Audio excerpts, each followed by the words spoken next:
Welcome to Simon Cover channel. Make sure to sub, like and share, as well as feel free to comment, yeah, to add on onto the discussion. One day I was sharing a house in North London. Alright, if you're an immigrant in the UK, you know that you will always start with sharing, because how can you afford to buy, how can you qualify to get council housing if you're only new? So initially you're going to have to share houses. It's a common thing in London city. House sharing. Many people do it. So that's the main thing for people who are immigrants, travelers, people who come and go. They normally will share. The only other thing they should buy, they could buy their house if they have brought up everything, if they qualify, or they qualify for community housing, which is not easy, ineligible when you're new. Anyway, the story is like this. I was sharing with some guy, and it was so funny. I was leaving somewhere, and one day I was washing my car somewhere outside, obviously, and then some guy was walking about, and he was walking his dog. So we got talking, the way people do. So I remember I was actually traveling, going away to have my holiday. And I was coming, obviously, when we got talking, he told me he has a place, yeah? He has a place, he can let me off. Boom, when you come back for my holiday, call me. It's nearby here, and you can come and live with me. I'll make it cheaper. It's just the two of us, not the house share, typical house share situation, which is typically, there is always around, say, 4 to 5 rooms. It's actually, people always maximize and have 5 rooms in a 3-bedroom house. No living room, no whatever, no lounge. So it's normally a 5-bedroom thing. Sometimes you find there are couples. Maybe there are 2 couples and all the other singles. How many people is that? 8, 10, 9, 6, 5. So he told me, you can come stay with me. It's just me and you. We are lads. He was a guy who's, let's say, 5 years older than me. And it was fine. So I moved into this guy's house. This guy, as we stayed in that house, I got to know who he was. As we kept talking, you see, landlords also, this time the landlord needed vetting. The guy got talking. I have been in jail. I was there for 5 years. In the UK, if you've been in jail for 5 years, it is something serious. You probably have killed someone, or you have robbed people, or it is huge. Sometimes you've had people have stabbed someone to death and you've got 5 years, 7 years. So when I had 5 years, I thought, I hope this is not serious. So we stayed with him with nothing huge, but he kept on telling me about himself because I didn't have a clue. As time went on, the guy began acting weird. Alright? He wanted my company by force. So in this city, everyone's sort of lonely, especially if you don't do a job. I wonder how you survive. You have to have your family, whoever, because people who work are slightly less lonely, in my opinion, because they have things to do. This guy had no job, so he was a sign-on guy. He has been in jail, and he's just a sign-on guy walking around with his dog. He walks his dog and does all sorts of drugs. So as time went, I got to know he was smoking drugs or whatever he was, because I could hear him calling, get me a Z, an X, what ordering drugs, basically. So this guy was a druggie. Eventually I got to know he was a serious druggie, ex-jailbird, and everything else. So as things went on, one time, I remember it was actually, this incident was on Christmas. What happened, I went out on that Christmas.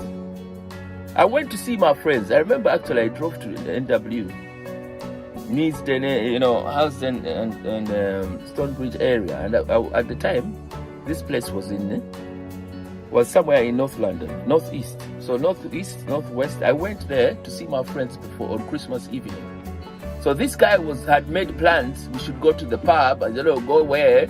He had plans. He wanted me to go with him. All right, but he had it.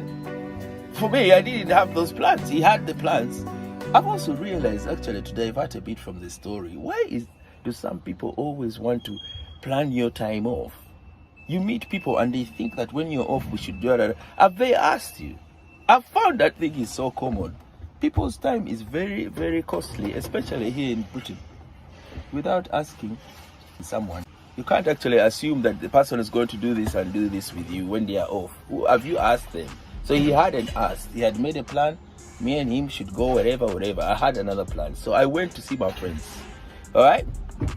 Christmas Eve, I had my time. And then, actually, I remember telling my friends, I think it was maybe say 40 minutes to midnight. So I thought, nah, let me drive home because I don't want to be driving as it's getting to midnight. Yeah?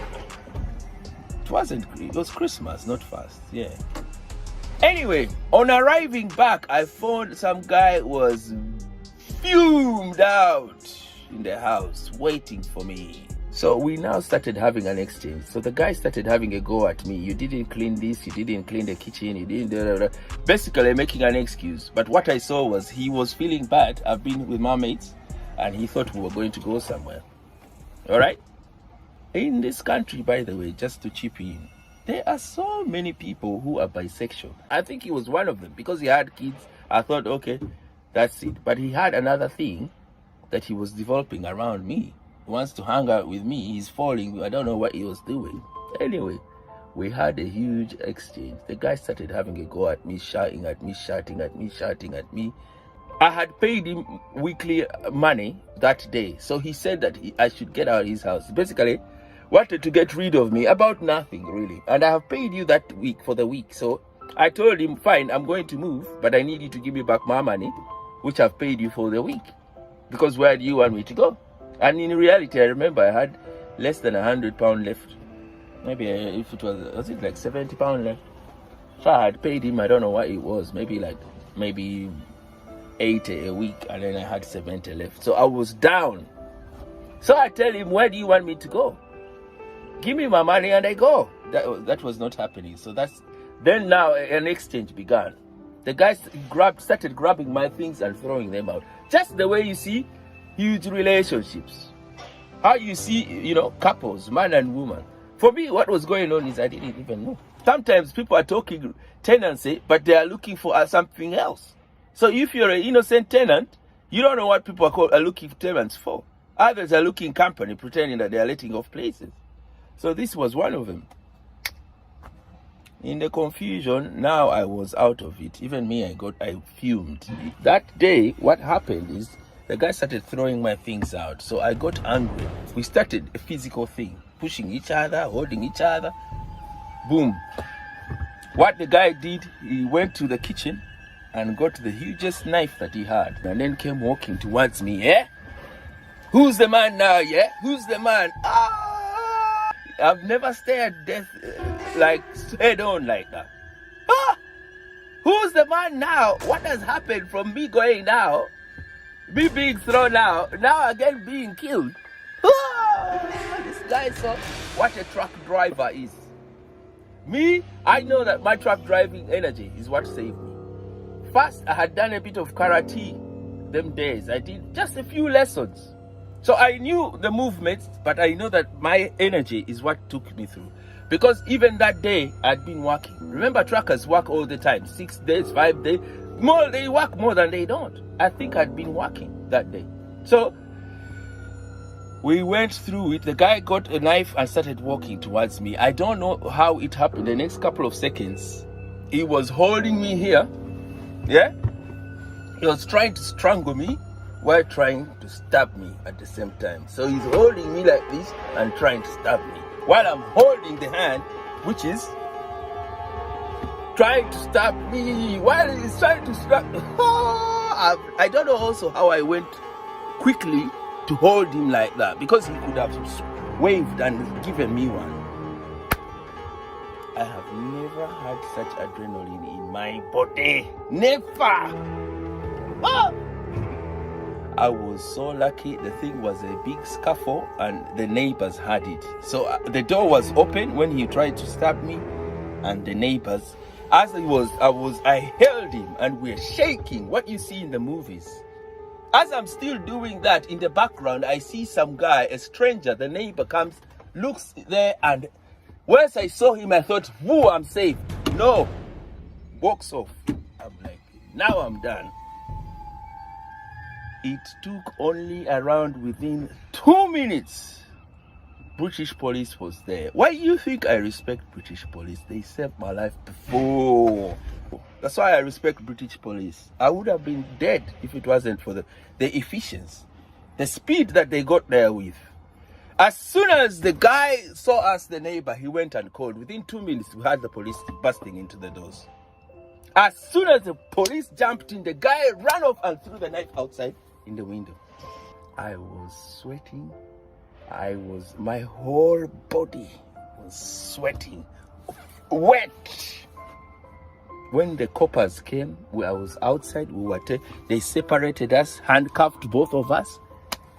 I was telling them my story. I had to ask officer, has he stabbed me? Has he stabbed me? I couldn't even know whether he had got me or not. I was wet. I thought I was bleeding. Officer, has he killed me? Has he stabbed me? The guy said, no, you're right. You'd be bleeding if you had done that. Mate,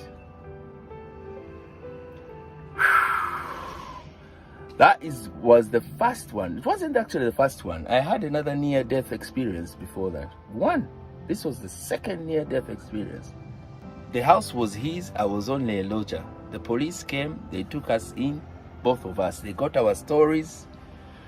In the end, they said, it's not your place. That means we're going to release him at so and so time. You go and pick your things and clear out. That is how the thing ended. They said if you want to press charges and court and all that, I wasn't going to. And I remember the guy actually threatened me as I was in between when the coppers had come. The guy said, if you do anything, I'm going to kill you. There's something that he said. Anyway, never mess with the truck driver. We have tough hands. That's all I want to say. We have tough hands. Sub to the channel if you can. Sub to the channel. Love the video. Give us thumbs up. Share the video with your mates or anyone who you know they would like this kind of video. Alright? Comment. Feel free to comment. I don't bite. And thank you all new subs. Yeah? And thank you for everything.